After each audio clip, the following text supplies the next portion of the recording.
From the Tapped Out Wrestling Network studios, we bring you the original Tapped Out Wrestling podcast with your hosts, Nick McDaniel and Myron Fancher.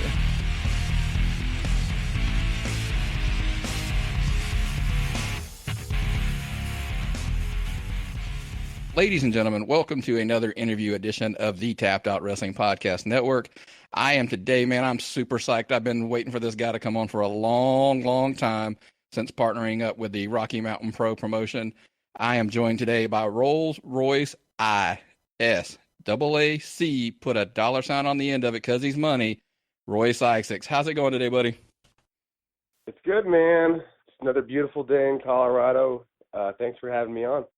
Man, anytime. When I brought Matt on to start the little partnership with you guys out at Rocky Mountain Pro, he put you on the top of the list, but, I'm going to get to where you were later in the conversation because you weren't in the States when that all was going down. So he was like, you got to get him on, but it's not really going to be convenient right now. So, but before we get to that story, man, hey, I do want to take a second and give yourself just, quick synopsis, tell our fans a little bit about yourself and kind of, who is Royce Isaacs?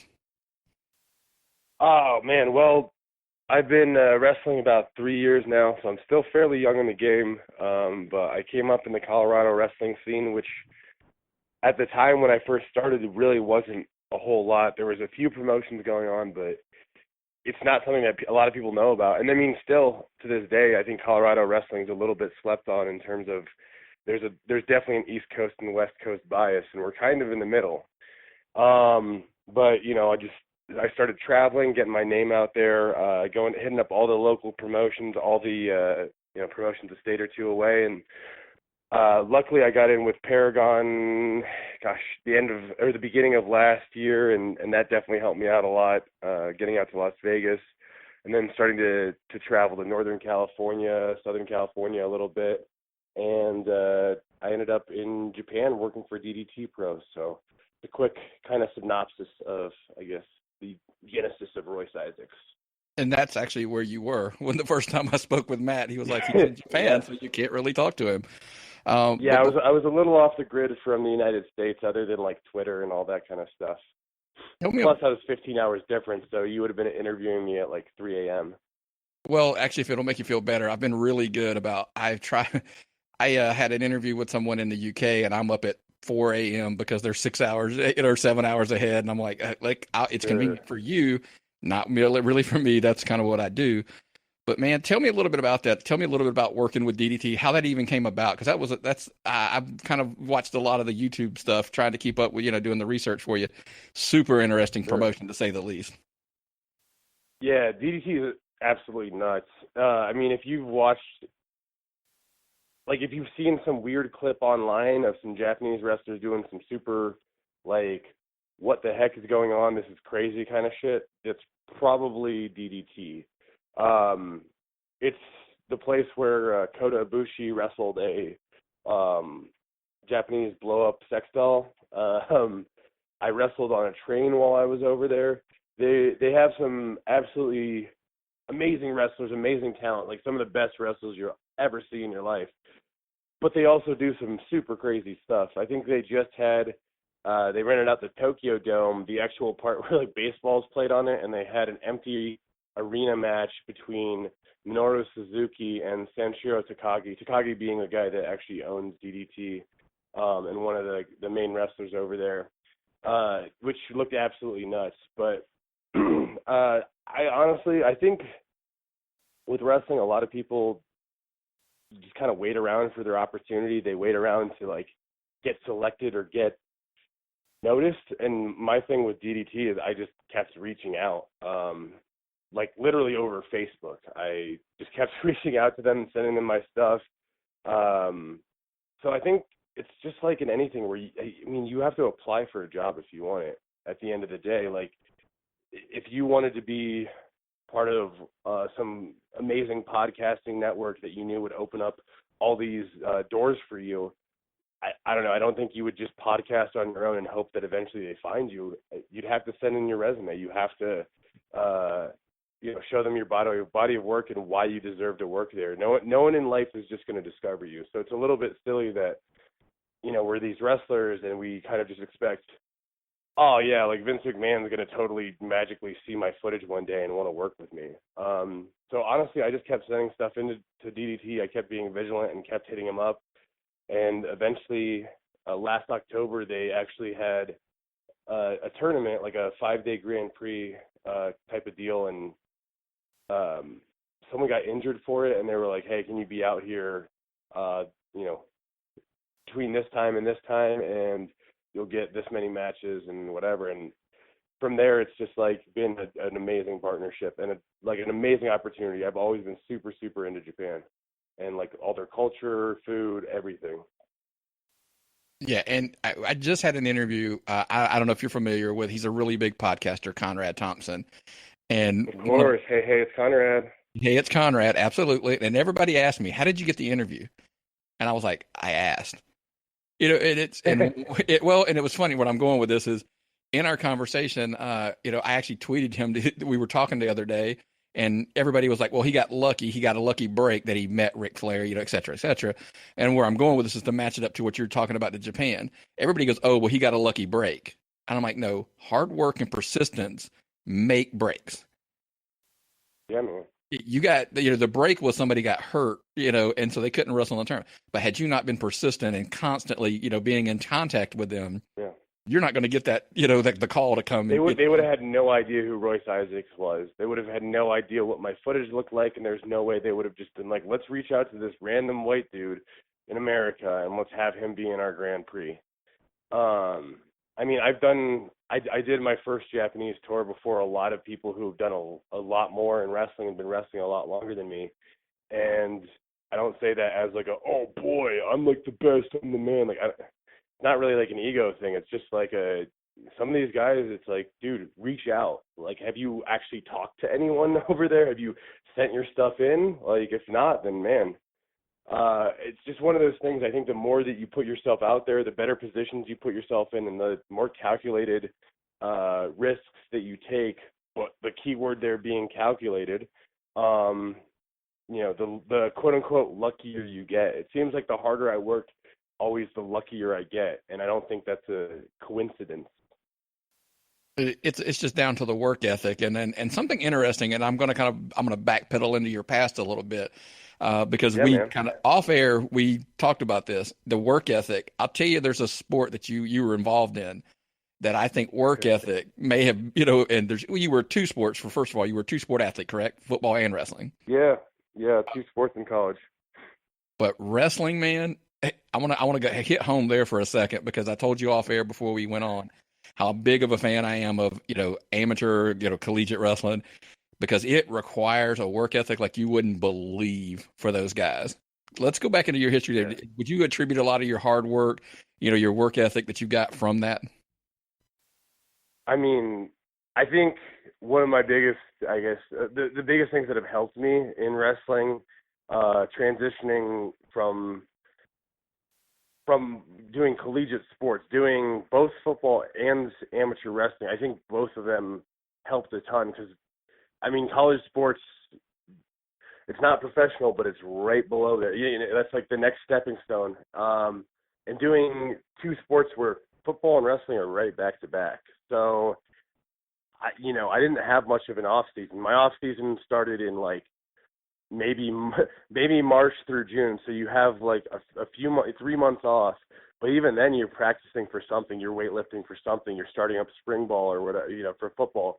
So in college, man, that was tough, man. That was definitely a grinding, grueling schedule. And then you talk about amateur wrestling is by far the hardest thing I've ever done. And when you're doing it at a collegiate level, you're basically getting into the most cardiovascularly challenging thing you're going to do.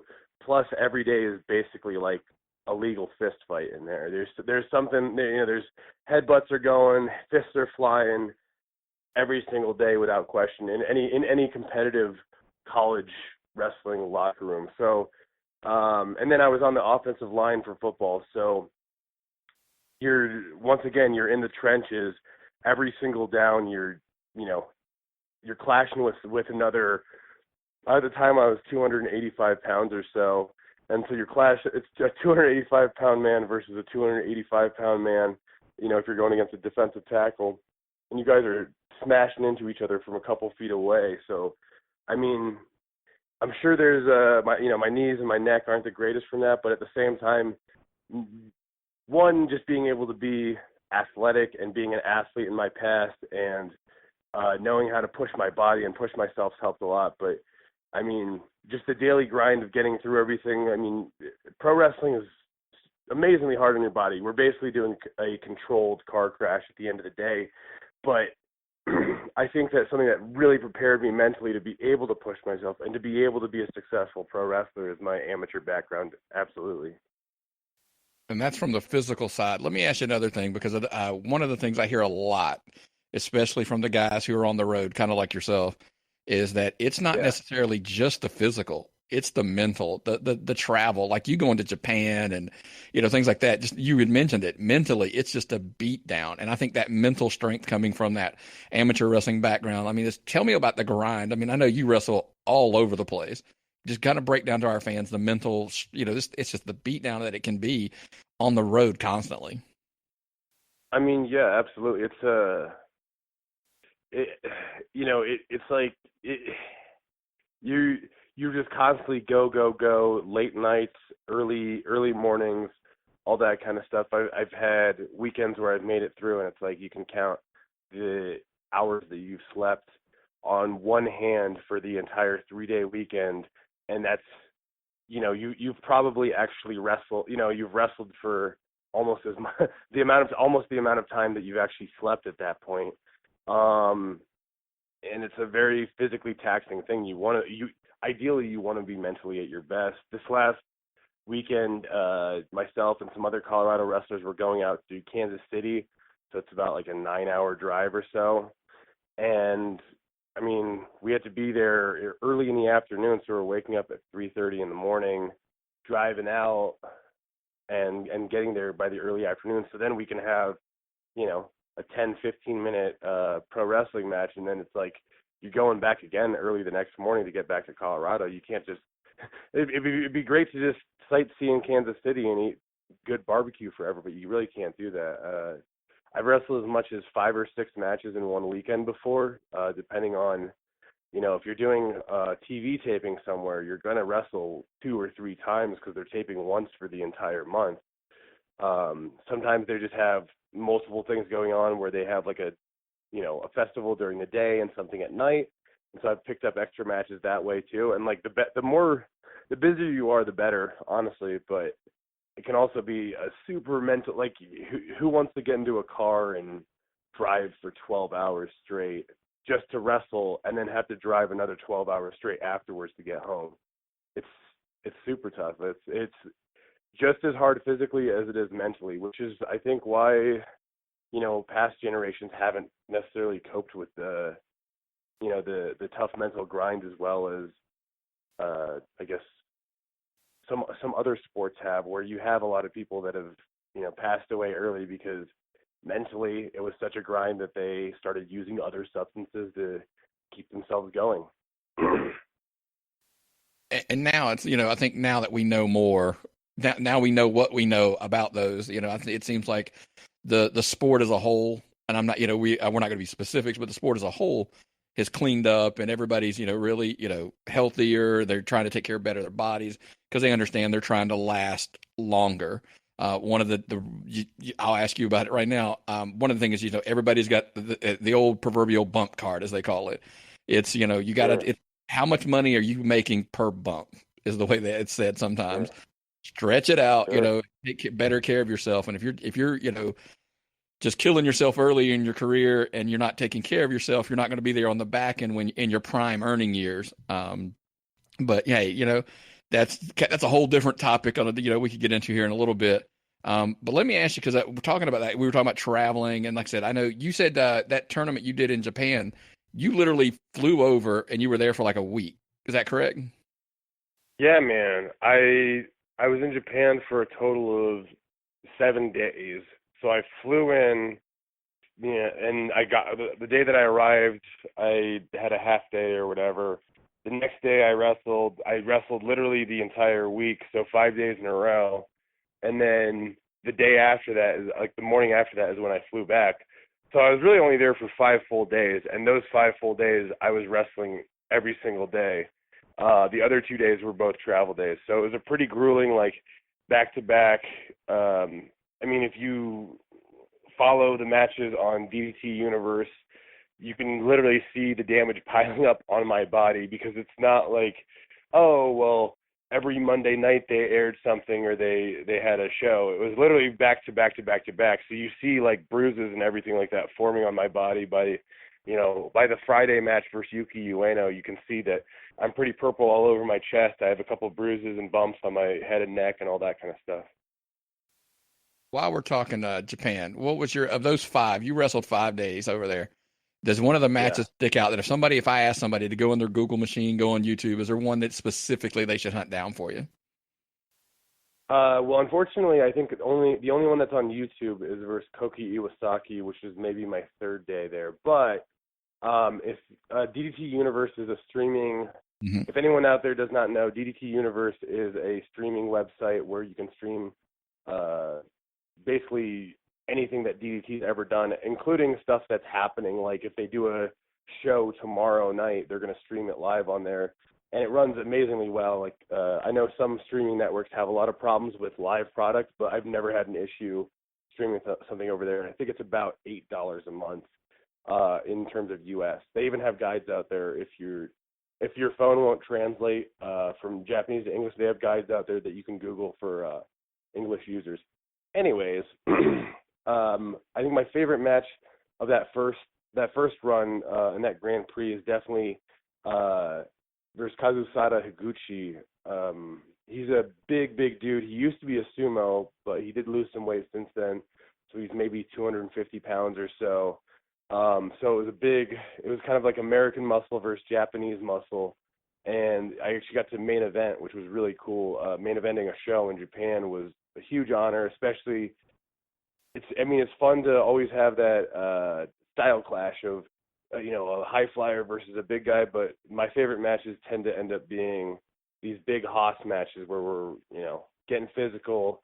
2 big guys beating the crap out of each other is always a fun one. So, I don't know, I think the physicality that we brought that match was really good. I think we had some really good moments, and, getting to main event a show in Japan was special. So for those 3 reasons, I think that one sticks out in my head.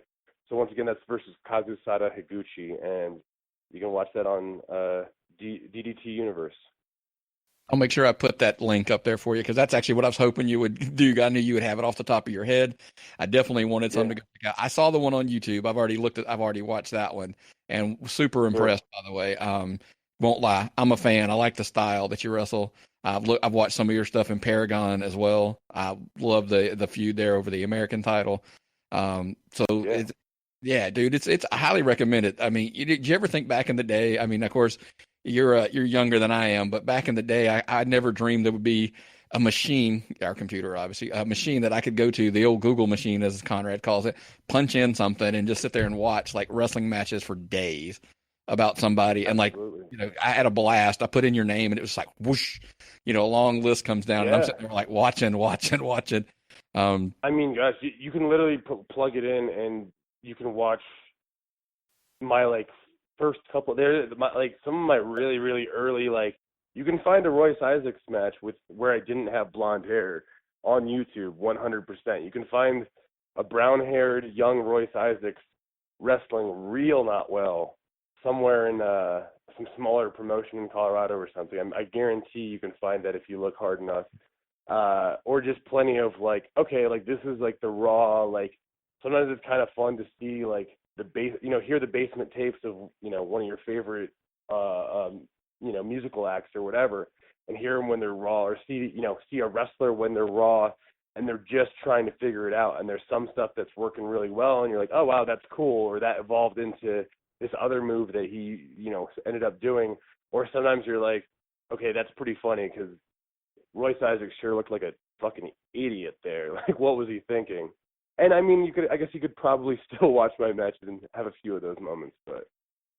Oh, I would disagree slightly with you on that one. But yeah, no, trust me. I mean, we joke about it here at the show. I mean, we're relatively upstart ourselves, but we joke about it. We go back and listen to episode 1, and I'm like, oh my God, this is Oh yeah. horrible. So I totally understand. I'm like, how bad were we? Why did anybody keep listening? But Yeah, dude, your man. style, I'm a big fan. Let me give you a comparison. The more I watch, good, bad, or indifferent, this is what I saw, and I think this is where I think I'm a huge fan of. I saw a the cocky, the arrogant, obviously, and I went. Sure. I looked at my buddy who was watching with me, and I said, "Does this guy remind you of an Austin Aries, kind of, sort of?" Cool. And so, what's your take on Cool. if somebody says that? Like, that's who I saw. I would be like, I don't do nearly enough high flying stuff to be Austin Aries, but I totally I get the personality comparison, and that's actually, I mean, that's a huge honor, man. Austin Aries is fucking awesome. So anyone that wants to compare anything I do to Austin Aries, I'm never gonna be like, nah, that's bullshit. I'll 100% endorse any comparisons like that. I would say that personality-wise, that's probably fairly accurate, and we both use some variation of a brain buster. I think maybe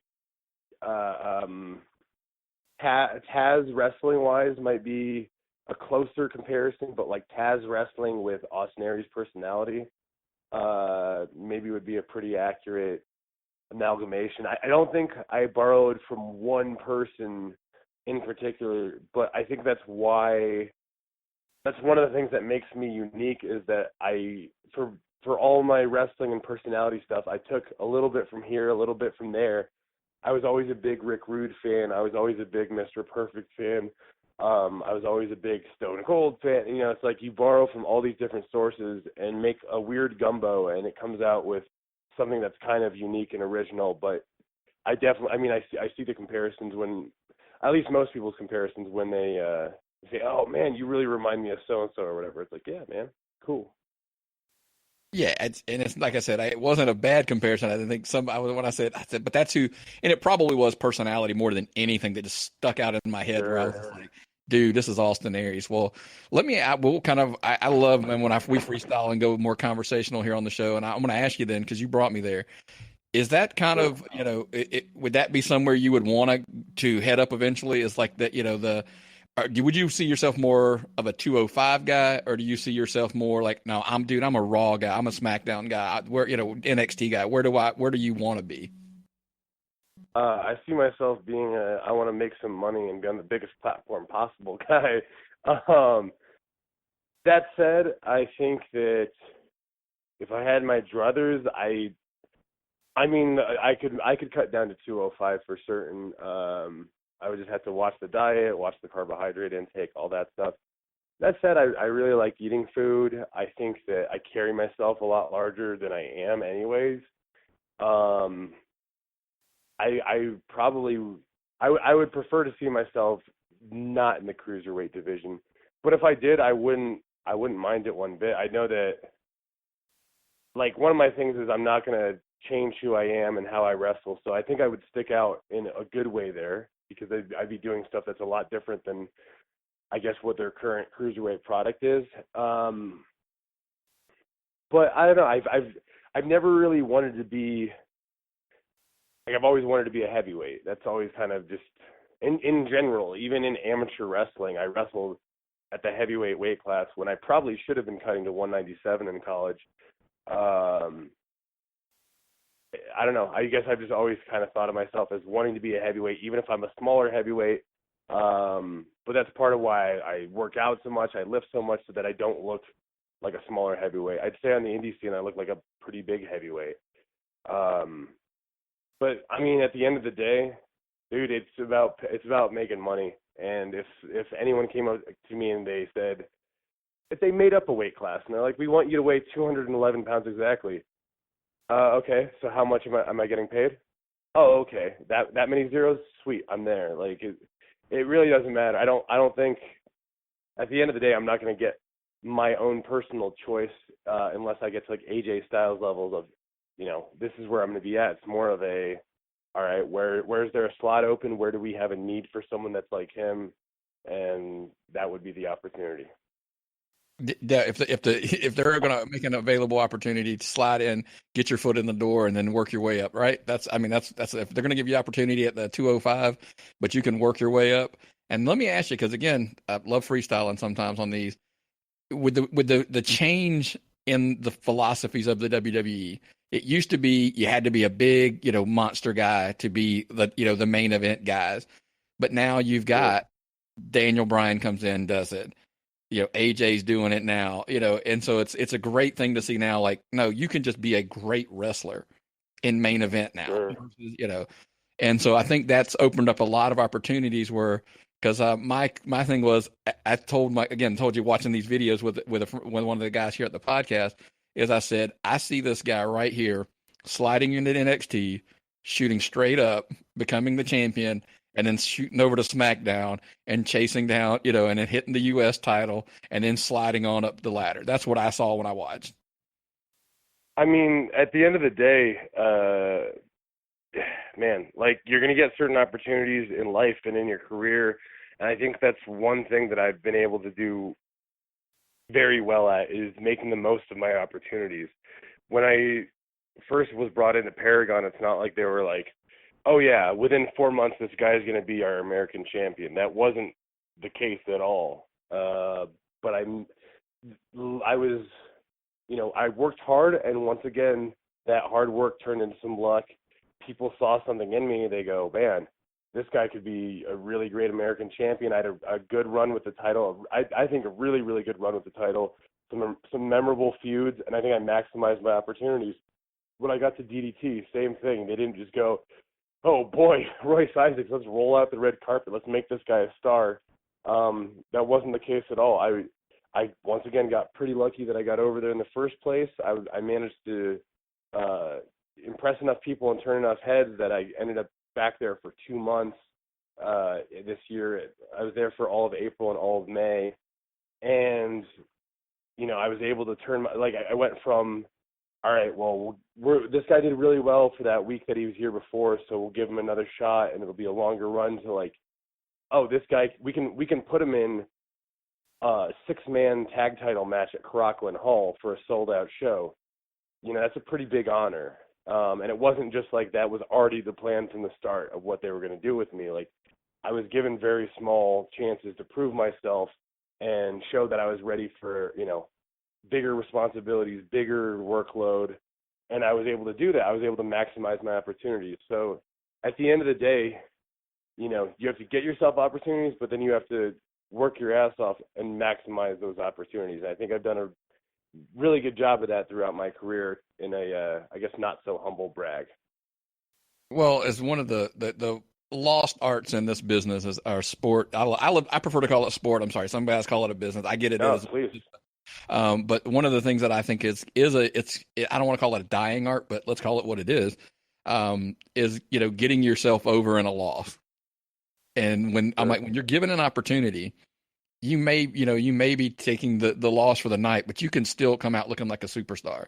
And that's going to give you that next 100%. opportunity. So, and I think that's one, even when I've watched matches that I can't tell you enough, that as I watch them, and you may take a loss, in Japan or whatever, but I was like, I see it. I'm like, the guy's a star, regardless of whether, Sure. he's losing or not. And like you said, I'm sure that's how you get booked back again. And it's a longer program and so forth and so on.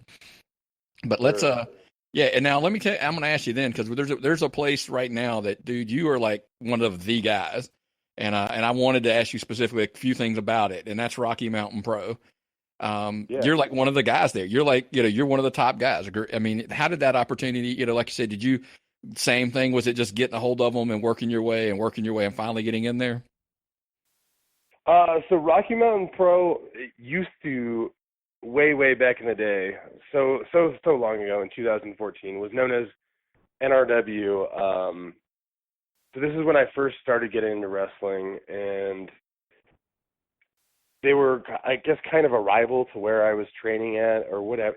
Colorado wrestling's gone a very far way in terms of, like, now everyone works together, but back then it was this stupid infighting, like, no, we're the place in Colorado. No, we're the place in Colorado. And it's like, hey guys, guess what?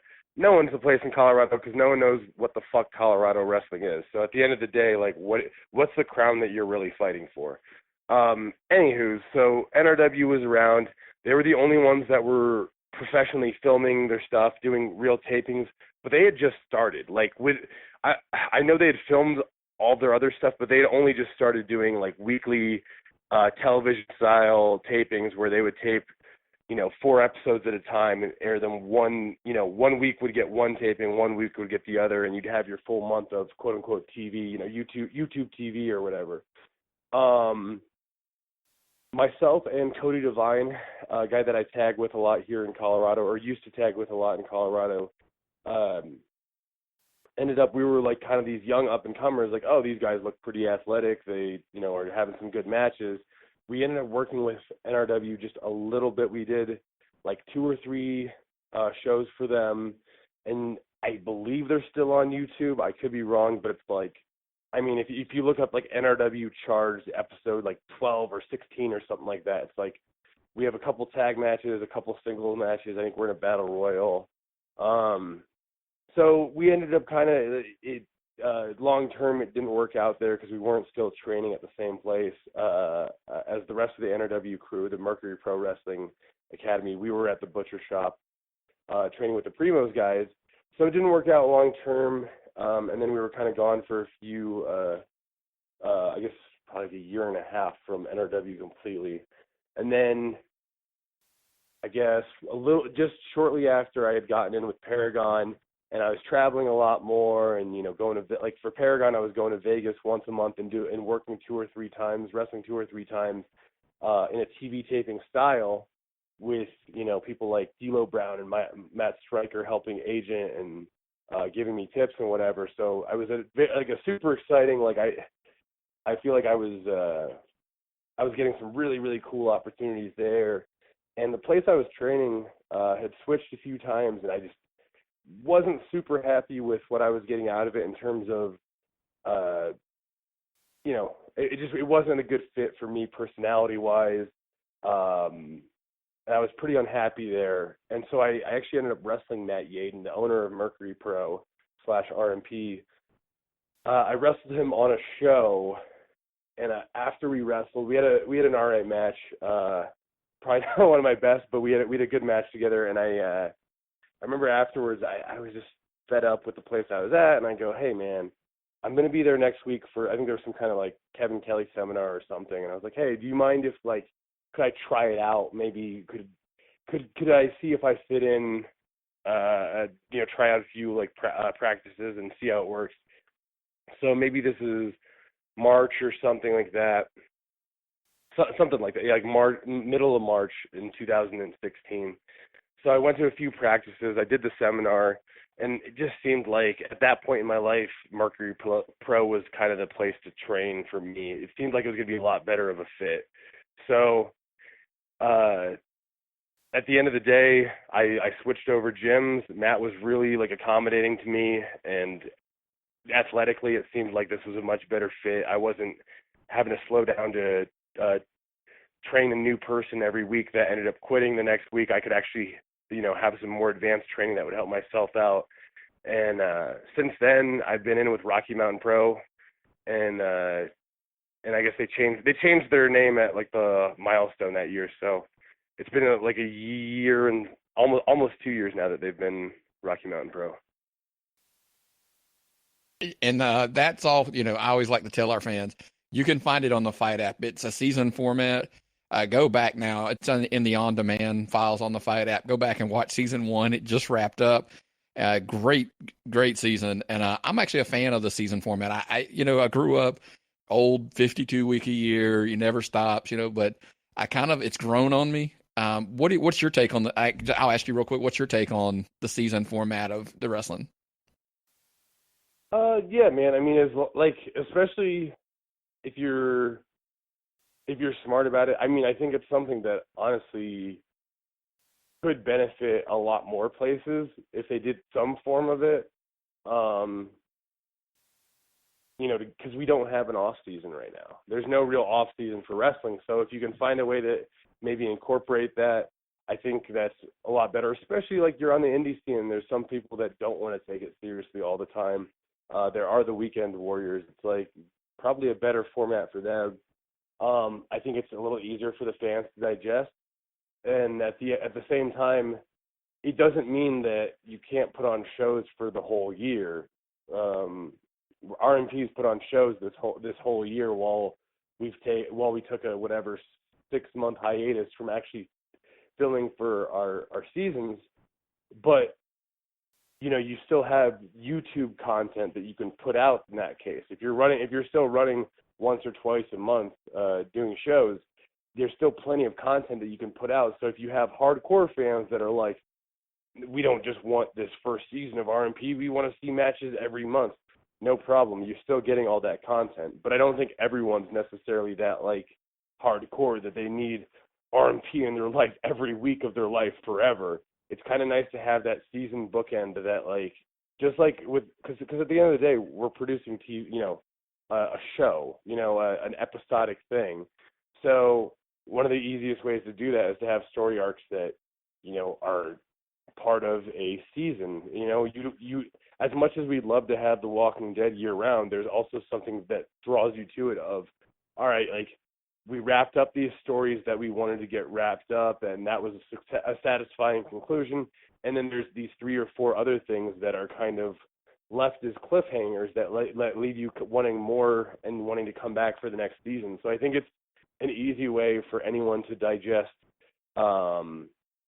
TV and drama and entertainment is in a season format. And from a wrestler, let me ask you from that side of it, is it help? I mean, because you can, like I said, you're talking about you can get your tapings in, but you might be off for a month. It lets you go work somewhere else, get some get some more experience working in another area, and then coming back. And when it's time to tape again, I mean, it lets you work. It's a versatility and working environment for you, I'm guessing. Yeah, I mean, absolutely. I mean, I always travel a lot, anyways. Regardless, there's always free weekends for me that I can figure out, or different ways to get myself out there and travel more. But yeah, man. I mean, it puts less pressure on you if there's like a bar show for RMP at the end of the month, and it's like, well, I have a really cool opportunity in California. I'm not missing a taping, so it's not really a big deal.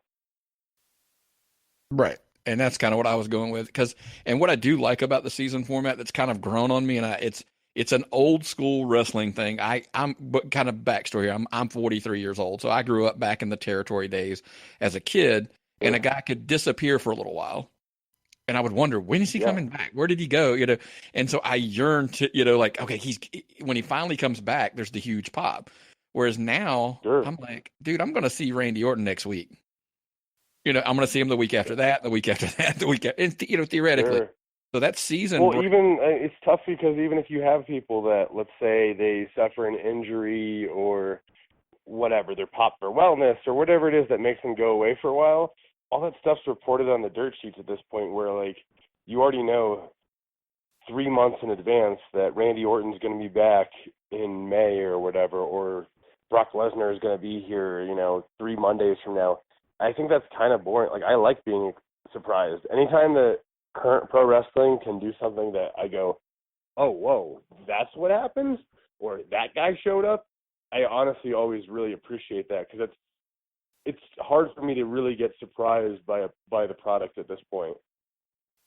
Very much so. I will tell you this. I used to do and it was before we did the podcast, so it made, doing the podcast kind of has changed it a little.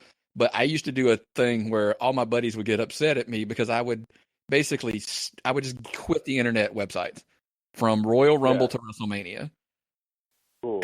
I wanted to be surprised. I'm like, I don't want to know where we're going, to WrestleMania. I want to be surprised when things happen. Obviously, doing this, it's had to change a little bit. But that's, it's just nice to be surprised from time to time. And, it's hard to put the toothpaste back in the, in the tube, as they say sometimes, but God, it's a totally different environment than when we were kids, and we was like, oh my God, this happened. So totally agree. When something like just surprises you, I always tell, like, that's the moment that, you wish that the kids for today could still have with wrestling. That's my opinion on it. Yeah, absolutely. And I mean, I think that a lot of people do still have that relationship with wrestling. They're just the I guess the non-vocal minority of wrestling fans. So there's a very vocal minority, the non-vocal majority. So there's a very vocal minority in wrestling fans, which are like the hardcore, what you maybe would call quote unquote smart, what you would call like the IWC. And those guys are very loud and very outspoken, and tend to kind of be acknowledged more because of that loudness.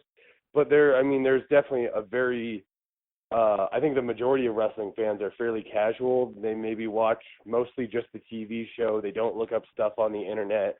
A lot of them are younger fans. Like I don't really see a lot of like 8-year-olds getting on and reading the dirt sheets about whatever's going on currently.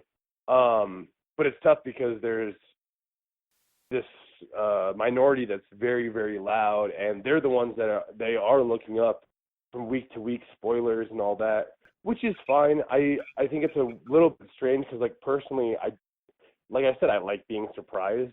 I would rather be surprised. It's nice to know some background and backstory of things, but, like, if I'm watching a TV show, I will intentionally, like Boardwalk Empire, for example.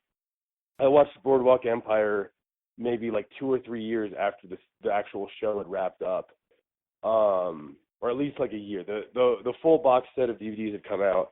I got them as a gift, and I intentionally stayed the hell off of Wikipedia. I stayed the hell off of websites talking about them because I just wanted to enjoy the entire show. I wanted to be like surprised by it. I would talk to my friends about it in the sense that I'd be like, oh wow, I'm watching Boardwalk Empire. It's a great show. I love this like the storyline that's going on. But I wouldn't talk a lot in depth because I didn't want them to ruin something for me where they're like, oh yeah, in season 3 when so and so gets shot. Like I don't want to know any of that stuff. I really enjoy like organically actually being like, oh, let's see where this is going. Or one of my favorite video game series of all time is BioShock, and the first and the third have two of the best plot twists of anything, not just video games, like in terms of movies, TV shows, comic books, novels. Like they have two of the best plot twists you'll ever have in your life. And if you already knew those, what they were going into the actual show, it would ruin it. Like you could still enjoy the gameplay or whatever, but you're almost gonna, it's gonna kind of ruin what in wrestling would be that pop or that surprise that, wow, this is really cool. And I don't want that. Like I want to be surprised. I want to experience the full journey rather than just being like, all right, guys, I'm looking at my watch here. Isn't it time for the Hardy Boys to come out and join this, ladder match or whatever? It's like, dude, I was so excited when the Hardy Boys came out. I was in Japan. I was pretty hungover, and I think I cried a little bit. It was amazing. I'm really glad that, like, yeah, I heard some of the rumors or whatever, but I'm really glad that it wasn't like a, hey, the Hardy Boys are a lock and they're going to come back and whatever. Like, that was cool to me. Oh yeah, we'd heard, they were coming at some point, but we're like, they just wrestled a match last night. How in the hell are they there doing another ladder match tonight? They wrestled ladder matches 2 days in a row. Those guys are fucking nuts. Yeah, and that was one of the last moments.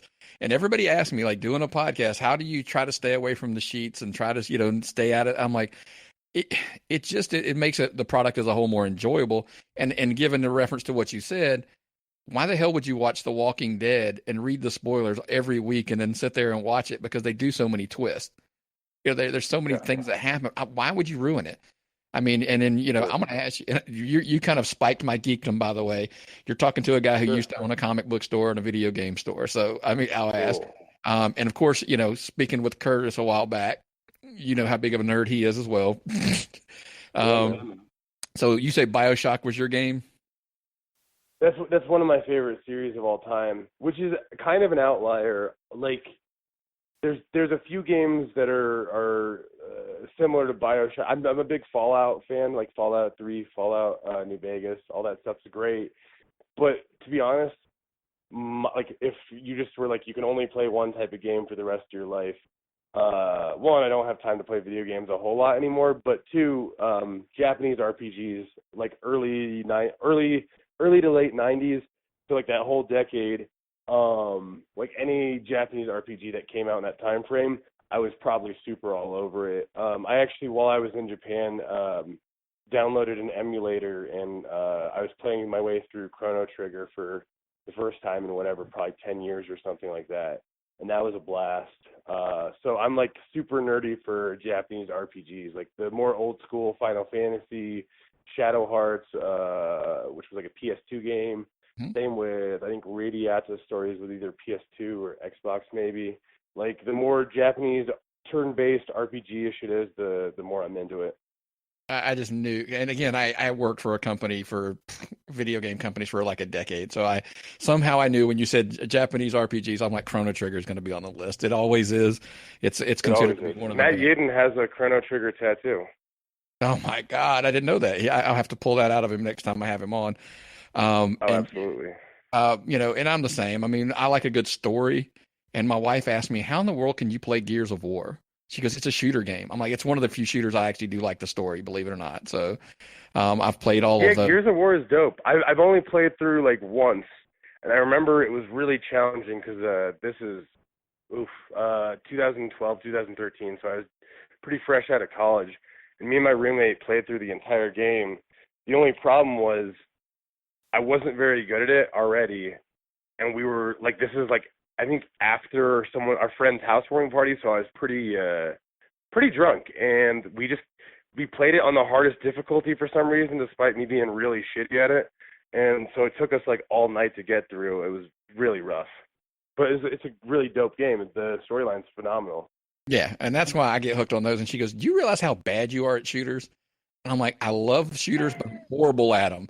Even sober, I'm Yeah, bad." man. So, and try this. Sure, I had to play the damn thing alone. Like I was playing it solo, trying to get through it, and I was just like, that's "This, rough. yeah, it's rough." But big, yeah, I'm a big, big. I'm doing this. I have less time, and it's amazing when we grow up how we have less time to, to spend on the things we love, like games and comics, et cetera, et cetera. But like Yeah, you man. said, the twist and the turns that we went, that's kind of what to go back to what we were talking about is being surprised.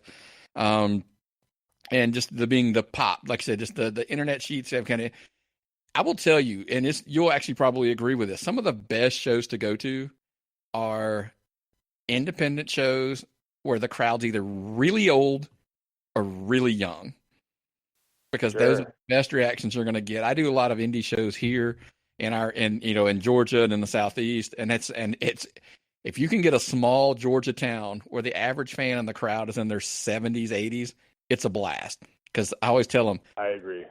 they don't know. My buddy goes, "Oh, they forgot it's predetermined." I'm like, "No, they don't know it. They don't spend time on the Yeah. computer otherwise. So that's just the way they are."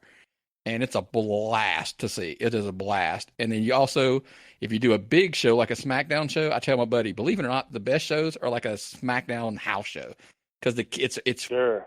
filled with kids. And then that's probably the reaction you're looking for as well. Because sometimes I always say I get a lot of grief on our podcast network because I'm the guy who toots out sometimes and see if you agree or disagree. The fans are too smart for their own good. Totally. I mean, yeah, that's. I mean, I think that's kind of true of anything, but like, I think that wrestling fans, for better or for worse, are always a little more involved in the show, and it can be tough. Like, imagine if when they were filming Friends, for example, if like the fans were so fervent, so like into it, they had read all the story arcs for what that season was going to be, and they were like rolling their eyes and like shouting out what Ross was going to do next. Like at some point, you're taking away from your own enjoyment of the product, which is tough.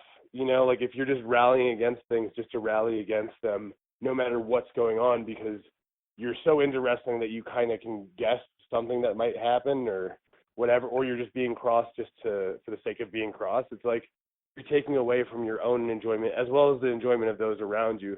It's a little bit silly. Like why I don't know why you'd waste your time doing all that. Yeah, I'll ask you. This is a harsh opinion on mine, and I get like a little grief on it. Sure. It's I'm watching I think it was a Raw episode in Chicago. The women are in the Uh-huh. ring putting on a pretty good match, in my opinion, and the crowd basically shitting on it because all they're chanting is CM Punk the entire match. Sure. And I'm like, Sure, really? absolutely.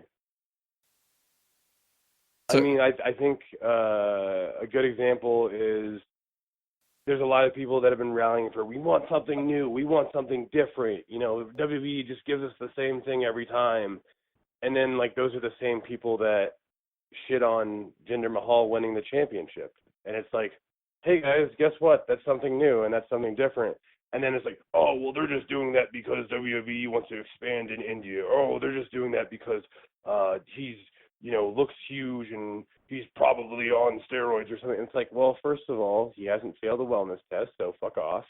Second of all, they just did something new. Like, you can't tell someone, hey, we want, X out of you, and then when they do it, be like, whoa, now this is bullshit. Especially if, like, these are the same people that, oh, well, Jinder Mahal, he was a jobber a few months ago.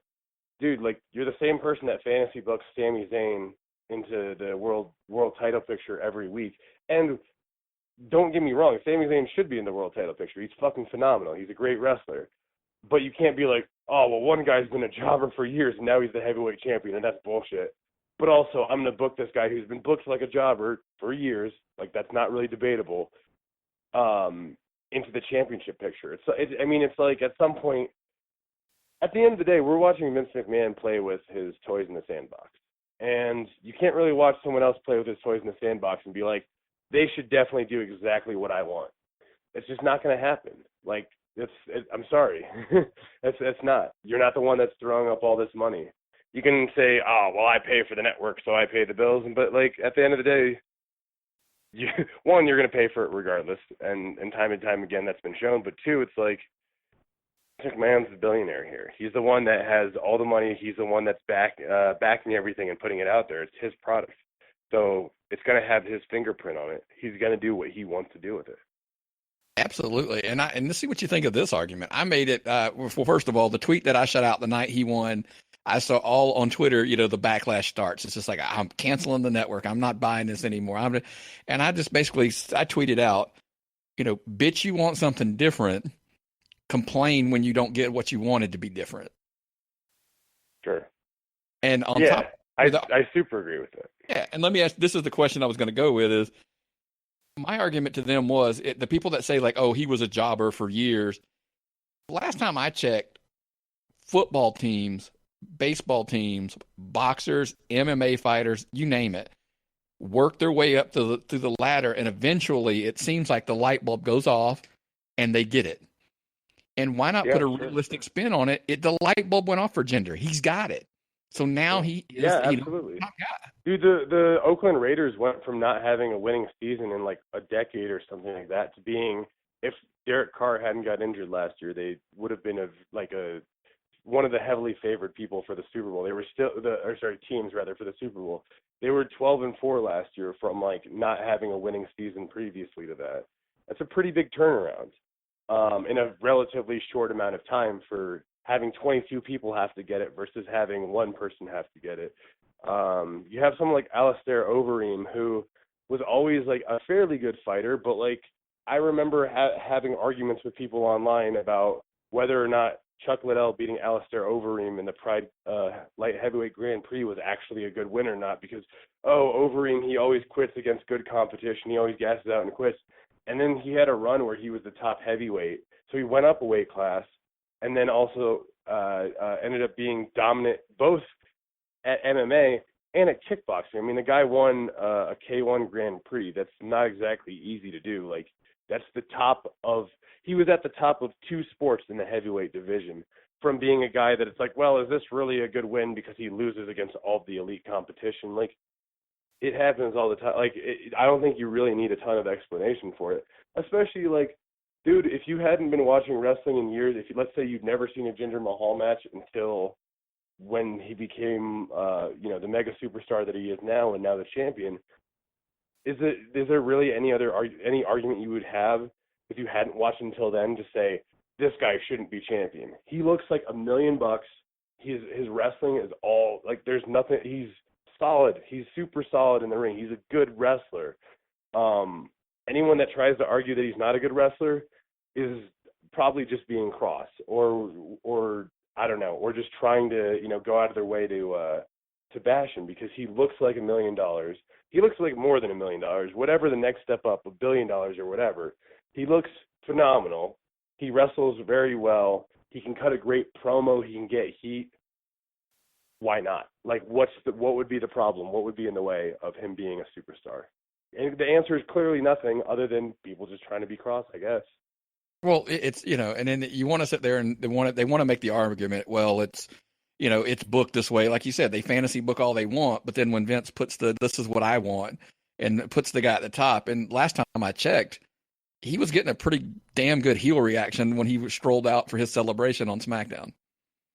Yeah, I mean, absolutely. I think something too that people should realize is if you want something to go away, don't boo, just don't react at all. If someone's getting a reaction, especially Jinder's a bad guy, so if you boo him, you're helping him out for certain. So if you don't like something that much and you want it to go away, turn around in your seat. Don't watch what's happening in the ring or whatever, and don't make a sound for the entire segment. And if they have 15,000 people in some arena and no one's reacting to anything that happens in the ring, then they'll consider changing it. But the louder that you boo Jinder, the louder that you boo Roman Reigns, man, you're just helping them get more money, get more over. I mean, that's just basic 101 of wrestling. You're getting reaction. yeah, and then I want the correct reaction. This is one of the things that, and this is a pet peeve, and it's just my age. I'm being honest. It's my age. One of the things I always tell somebody, if you appreciate Kevin Owens' work, you appreciate Royce Isaacs' work. If he's the heel, boo him. I mean, don't cheer him. I'm like, boo him. If he's the heel, boo him. Now, granted, it is the stars of kind of their duty to give them a reason to boo. At the same time, but I have friends, and like I said, that work these southeastern parts of the country, whatever, travel around, and it's hysterical. They crack up after the show because when they walk out, if they're the heel, I'm at the rail, I'm booing them, I'm screaming at them, and I'm trying to drive the crowd to help. Like, this is the reaction they're wanting, kind of thing. But that's my whole thing is I'm like, if you appreciate a heel, don't cheer him, boo him. Because that's what he's going for. I think it's more of a disservice to cheer a heel than it is to boo him, in my opinion. But sure, I mean, at the end of the day, I'm not going to be mad at anyone that reacts to me.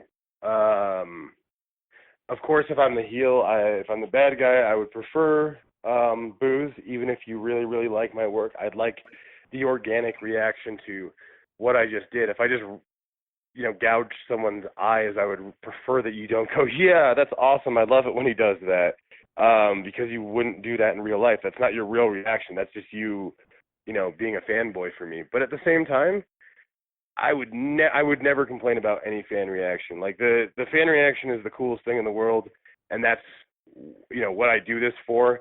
And I guess I want to get really quickly away from like the negativity of some of the I know I was just complaining about fans who look up the dirt sheets too much and who are too tongue-in-cheek and cynical about everything. But at the end of the day, man, the coolest thing in the world is to get a reaction from, the fans. And that's, like, kind of the thing that keeps me coming back to wrestling. And that's one of the things that made me feel in love with performing as a wrestler.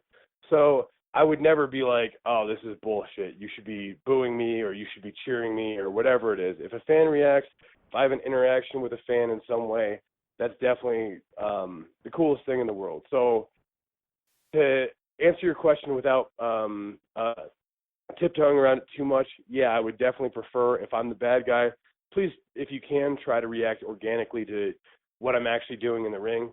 But whether you boo, whether you cheer, as long as you're making some noise for Royce Isaacs, that's pretty fucking cool. And I'm never gonna look down on that or say that you shouldn't do that.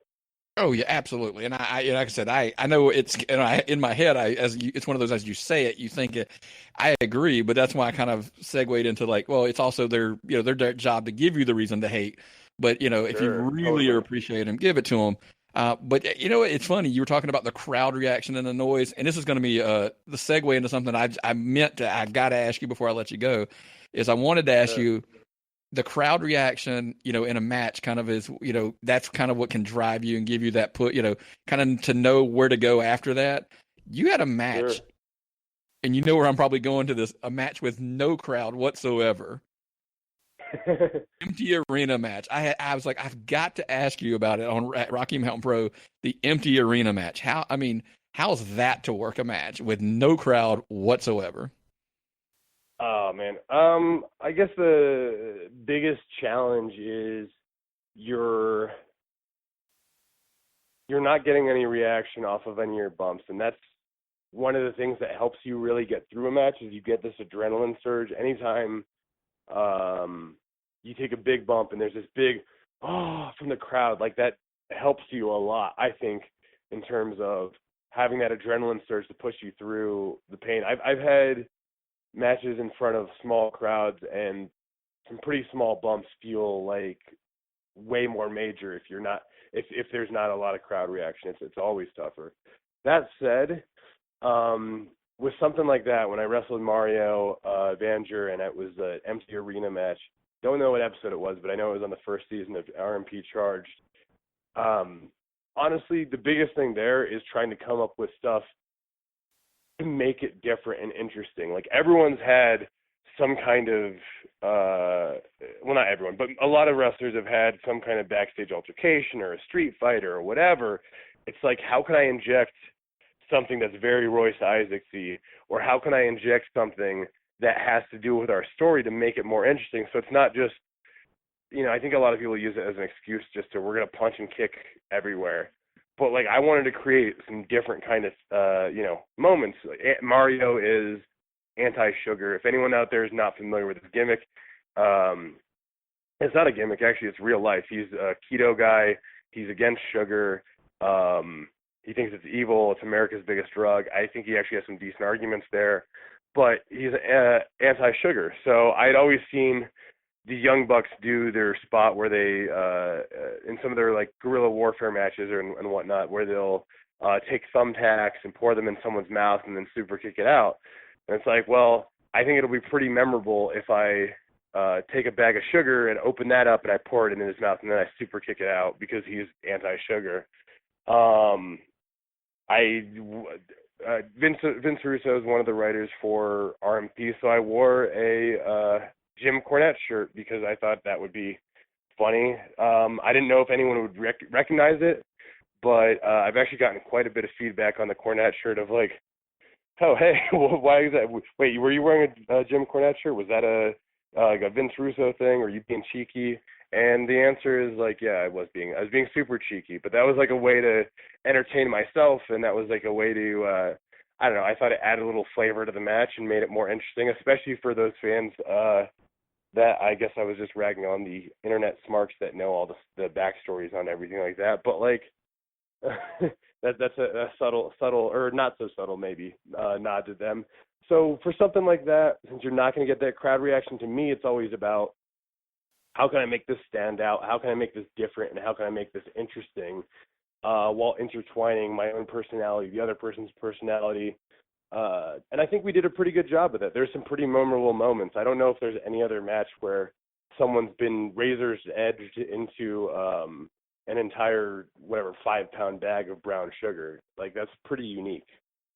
And also, that was a terrible pain in the ass to get off. Dude, trying to get brown, like, because you're sweating, you've been wrestling for 15 minutes, and then you get razor's edged into brown sugar, and it like instantly caramelizes onto your body. So I was washing. I think that ruined the pair of shoes that I was in, trying to wash it off, because that just made it even worse. So I had to take a shower, and it looked like sludge was coming off of my body. It was disgusting. And he is like you said, he's a super interesting guy. He's in our archives, believe it or not. We've had him on. Oh, it's his birthday, by the way. Today is his birthday, so shout out to Mario. Yeah, happy birthday, Mario. I shot him a message on Facebook. I did see that this morning. And you're right. No gimmick. That's the guy. We had him on and we let him go. He started on that, on his, his interest in that. I let him go for like 20, 25 minutes on it. I'm like, dude, go. Oh, I believe you 100%. And but he's one of my actually, I have to give him a big shout out because he's helped me out. I've just started a new diet. It's carb backloading. So basically, I'm keto all day until after my workout, and then I can kind of carb up with some fairly sugary, fairly simple carbs and lean proteins at night. And that's a big part of because of Mario. And like probably within the last month, I guess I've been on the diet for like 2 weeks now. It's working out pretty well for me. So big props to Mario. We used to be enemies in the past, but he's definitely one of my best friends now. Awesome. Yeah, like I said, we've had him on. Go check if you haven't heard that episode. Go back into the archives and check that out. He's a super interesting guy, and like I said, By he was super interesting, you mean he's a nut job, but yeah. something like that. I'll let you go with that. That was Mario. That was him, not me. We'll let you run with that. But yeah, like I said, great guy, great guy. And it was funny. You're talking about you started it. My middle child she's a workout junkie, fitness junkie, Sure. and she Cool. listened to that episode because I told her to. I said, look, you got to hear this guy. I mean, it's pretty interesting. And she was like, oh, that's interesting. And she's kind of started digging into some of that as well. And it was Cool. just a super cool, interview. That's like I said, I was just interested in it because I love it when they go into different places and stuff like that, especially that. But hey, Yeah, we want to absolutely. get to the meat and potatoes here. Before I let you go, I do want to talk about. I know you guys are filming season 2 now at Rocky Mountain Pro, correct?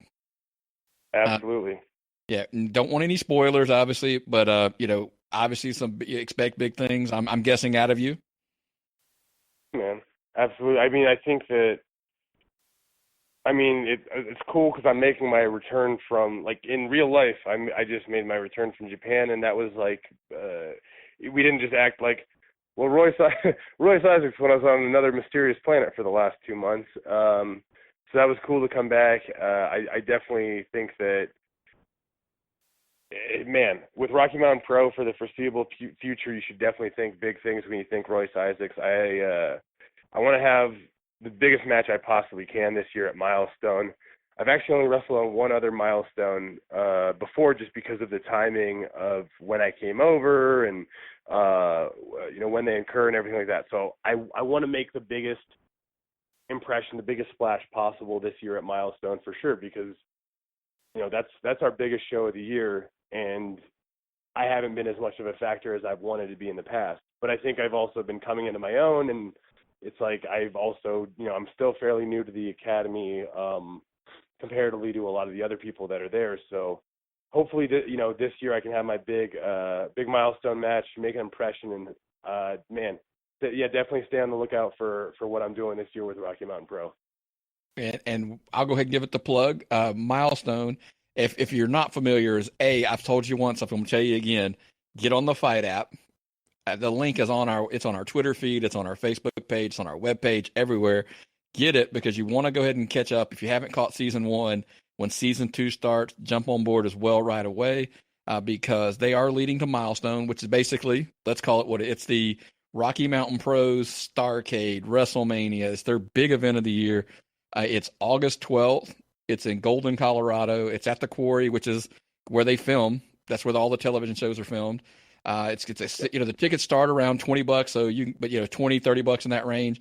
TheRockyMountainPro.com. The tickets are going to be available there. I don't think they're up yet because I looked this morning. They weren't there yet, but they're going to be available there really, really soon. It's an event you don't want to miss.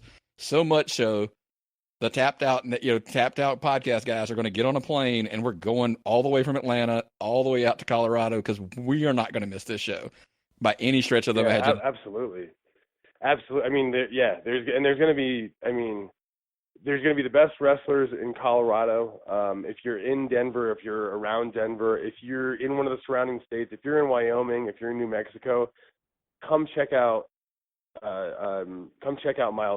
And the thing is, there's going to be big time wrestling names that you recognize. I know Al Snow is a lock for Milestone this year. I think I'm sure I'm forgetting someone. I know the last year we had Rob Conway there and Jax Dane.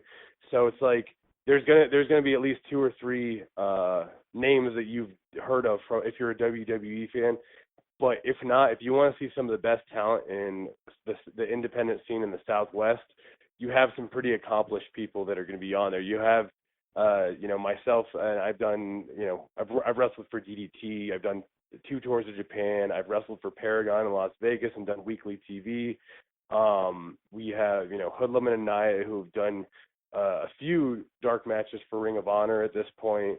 You have Mario, who's an up and comer. He's done, he's wrestled for National Wrestling League in Kansas City. He's wrestled for Future Stars in Las Vegas, and I think he's kind of one of the hidden gems out here.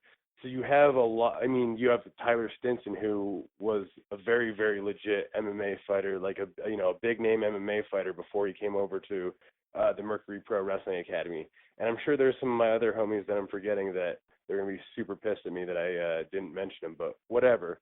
The point is, there's going to be a stacked card. There's going to be some big names there, and there's going to be some names that you're going to be like, man, I'm glad I got to catch that guy before he finally caught his big break. I'm glad I got to see him when he was still, before he was famous, when he was on that independent level, when he was on his grind.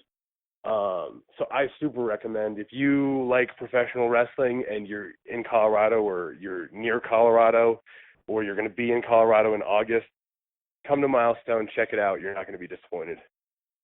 Even if you're on the East Coast, dude, like I said, we're going to drive, fly. We're going to get out there no matter what it takes. We got a correspondent coming from Minnesota to the show. I mean, there's going to be 3 or 4 of us there because, like I said, we got so hooked on it on the Fight app, on the product, that we were like, we cannot miss this show. I'm like, it is not going to disappoint. That I promise you. But hey, absolutely, dude. If you're a guy that watches Rocky Mountain Pro on the Fight app every week, and let's say you don't live in Colorado or and you don't live in one of the surrounding states, it's different in person. It's always a different atmosphere in person. It's always a bigger event in person. I super highly recommend checking out that live wrestling show. Like you said, even if you have to travel from a little farther away, I mean, it's going to be an experience. It's going to be something you remember, and you're going to have a blast. So yeah, you're right. I can't stress that enough. If you're a diehard Rocky Mountain Pro fan and you always check us out on the Fight app, which I know there's a lot of people that don't necessarily live in Colorado that are still super into it. If you're going to come to a Rocky Mountain show, come to Milestone, come check it out. It's going to be a big one. It's going to be a good one. And if nothing else, man, make it a vacation. The damn scenery out there is phenomenal. I've had so many people tell me just to go. They're like, you have to go to that show and spend a whole week out there because the scenery is just phenomenal in Colorado.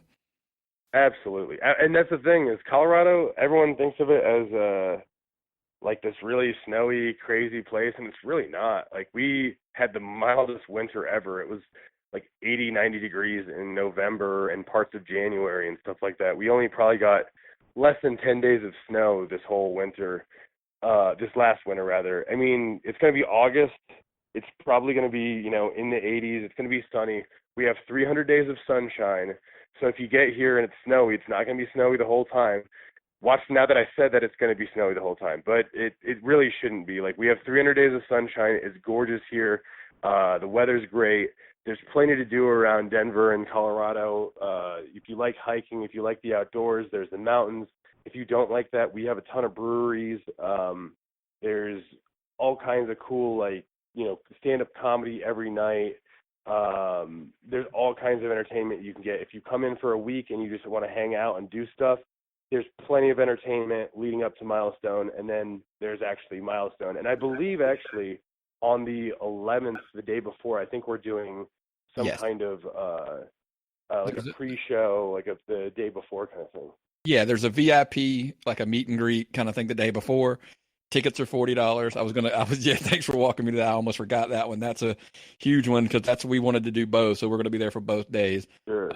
Yeah, cool. Absolutely. Make it like I said, just make it a trip, man. Don't, it's not got to be, fly out there, hit the event and go. I mean, enjoy the scenery for a few days and then, check out the VIP and then hit the show. And then, like I said, make it a long, even if it's like just a long 4 or 5 day weekend kind of thing. I said, I definitely think Milestone is one of the must hit indie shows this year. I mean, cause if you haven't seen it, check it out. The production level's through the roof. Every guy on the roster, I think every time I've seen it, I always tell everybody they put in 110%.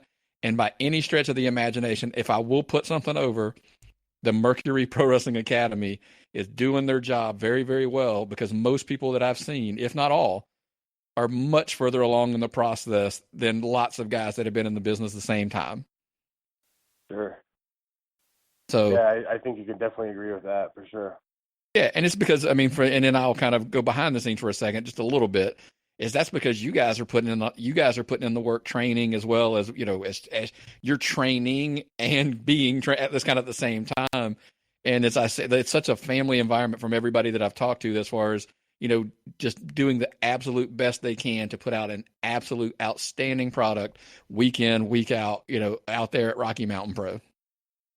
Yeah, man. And I think it's definitely a thing that now that we have some people that are getting some real credentials and going to other places and learning new things, when you bring that back home, that's just going to strengthen everything else so much more. If I can bring back one or two new things from Japan and teach that to everyone, in terms of fundamentals and whatnot, that's just going to make everyone that much stronger, that much better at wrestling at the end of the day. So I think that's pretty cool that we have people that have traveled to different places and done different things in wrestling, and they can all bring something to the table to help teach each other. That just makes everyone that much stronger. Absolutely. I 100% agree. But hey, before we go, this is, I always tell everybody, this is your promo time. Kind of let everybody know where they can find you, your Twitters, your Facebook, all that good stuff before we get out of here. Yeah, absolutely. So I'm definitely a big fan of the Instagram. If anyone's an Instagram person, at Royce Isaacs, follow me. Just because it's a really simple social media. You don't have to worry about all the bullshit of what's this person's political views. It's just like, here's some pictures of me wrestling and my roommate's dogs and food I eat. So Instagram at Royce Isaacs, Twitter at Royce Isaacs, which I'm becoming a lot more active on. So definitely, if you're a Twitter user, please follow me at Royce Isaacs. I have a Facebook page, Royce Isaacs. I also have a fan page, Royce Isaacs on Facebook, and I would definitely recommend, add me, follow me on both. Just don't be a weirdo and send me creepy messages, but that kind of goes for anything. And then if you want to check out my wrestling, first and foremost, DDT Universe, like I said, it's about $8 a month. And the actual amount of content that's on there is absolutely insane. They're always adding new stuff. They're always adding from the archives. It's phenomenal. So definitely, especially if you're like, man, wrestling's too predictable today, watch some DDT. It's not predictable. It's amazing. And then also on the Fight app, you can check out, there's a ton of promotions that I've worked for that are on the Fight app. Obviously, we've talked in length about Rocky Mountain Pro, and that's on there. But in addition, all the old episodes of Paragon from when that was filming, they're all up there. The Future Stars of Wrestling from Las Vegas, I'm on quite a few episodes of that, and that's up there. West Coast Wrestling Connection, I'm on like 2 episodes of that, and that's up there. There's a bunch of content on the Fight app that I've been a part of. So if you don't have the Fight app, download the Fight app, check me out. Well, yeah, absolutely. And like I said, if you're curious where that link is, we constantly have on our Twitter feed, it's on our Facebook feed, it's on our webpage, all of the above.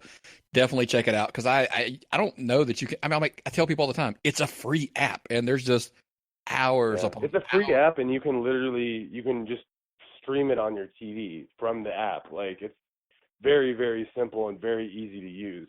If you want to stream from your phone, or you want to stream from your tablet onto your TV, maybe you're sitting down, you have a glass of wine, you and your wife are about to get intimate, but you're not in the mood, and you really want to set the tone, put on a Royce Isaacs match, blast it on that big flat screen 60-inch TV.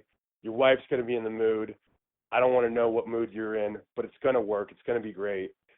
Really, really easy app to use. Oh, and then obviously, I didn't even mention this, but if you YouTube Royce, if you think, man, this guy's full of shit and he's probably a terrible wrestler, and you want to go check it out just so you can drag me down, but you don't want to download an app to be able to do that, just check me out on YouTube.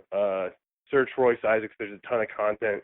There's matches, promos, all that kind of stuff that you can check out for me. Absolutely, man. Well, hey, I appreciate you coming on. It's been a pleasure. Hopefully, if nothing else, I'll see you at Milestone later this summer.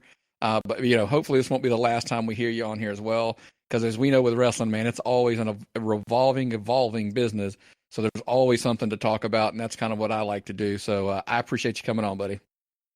Hey, man, thanks for having me. It was a blast, man. Thank you, anyone who listened and was really that interested to hear me drone on and on about my stupid career putting on spandex and fighting people. So thank you. All right, buddy. Take care now. Yeah, you too. Bye-bye. Once again, I'd personally like to thank independent wrestling superstar Royce Isaacs. As you probably heard during the interview, you can catch him a lot on Rocky Mountain Pro on the Fight app. Very good friends of the show out there at Rocky Mountain Pro. He will obviously, we discussed Milestone coming up in August. August 11th is the VIP. Tickets are around $40. Then you've got the Milestone event on the 12th of August. Tickets as low as $20. Start looking at the Rocky Mountain Pro website, and you'll find those tickets coming. They'll be up soon. So definitely, again, we wanted to thank Royce for coming on. You can catch him in Japan. Like I said, go onto YouTube and type in Royce Isaacs. You'll find plenty of matches for him from Paragon Pro and from DDT and from, of course, Rocky Mountain Pro. He's been around for, he's put in some time. He's been in several promotions. Phenomenal athlete, and don't be shocked if you see him hitting the WWE, NXT, New Japan, something like that real soon. Here at the show, we're big fans of Royce Isaacs. So, again, we appreciate him coming on. Well, guys, hey, we always ask you for opinions and thoughts and questions. If you need to find us, man, you can find us at tappedoutwrestlingpodcast@gmail.com. tappedoutwrestlingpodcast@gmail.com. Twitter, we are at tappedOutPod. That is at tappedOutPod. You can also find us on Facebook at Tapped Out Wrestling Podcast Network. That's an easy one. Of course, our website's even easier because it's tappedOutWrestlingPodcast.com. That is tappedOutWrestlingPodcast.com. On there, man, it's all the stuff that, it's a one-stop shop. Our iTunes, Google Play, Stitcher links are there. The media player's there. You can just stream them straight from there if you'd like. You can download them, put them on your computer as well. And then, of course, I've already mentioned the Fight app several times because we're such huge fans of the Fight app with Rocky Mountain Pro, Rockstar Pro, Chaotic Wrestling, Throwback Championship Wrestling. You get Ring of Honor pay-per-views. You can get Impact Wrestling pay-per-views on there, CZW. I mean, there's tons and tons of free content as well as pay-per-views on there. So download the free app, man. Like I said, it's a free app. We just actually ask you to show that we're supporting them as well. If you could use the links that we put on our Twitter, our Facebook, or the website, use our links to download it. It kind of credits us that we referred you to those guys. It's a free app, so I mean, it's not like you're doing. We're not asking you to drop any cash. You can choose to drop the cash later when you're doing it on the pay-per-views and all that kind of stuff. But also, man, check out, on our webpage, we have the Amazon link. It's an affiliate link. We ask you to replace your old Amazon.com link with use ours. Same thing. Doesn't cost you anything extra. Don't have to make any extra purchases. Just when you're making your usual Amazon purchases, we get a little bit of a kickback commission, call it what you will, a referral fee, just to help support the show. We do all the interviews that we've been doing and all the shows for, they're free right now. So help support the show, man, and, kind of help kick a little bit of commission our way. We'd greatly appreciate it. Also, if you want to help support the show, ProWrestlingTees.com. We have a shirt up there, Tapped Out Wrestling Podcast Network. Google it. When you go in there, you can search for it on the ProWrestlingTees.com website and buy a shirt, man. Put it on your back, man. Help us out. And like I said, we try to do all this stuff for free, but, if you can, help us out, by supporting the show. It'd be greatly appreciated. And again, before we get out of here, we love bringing these guests on like Royce Isaacs for you. So definitely, man, we look forward to keep bringing them and keep bringing them. So with that, man, it's time for us to tap out.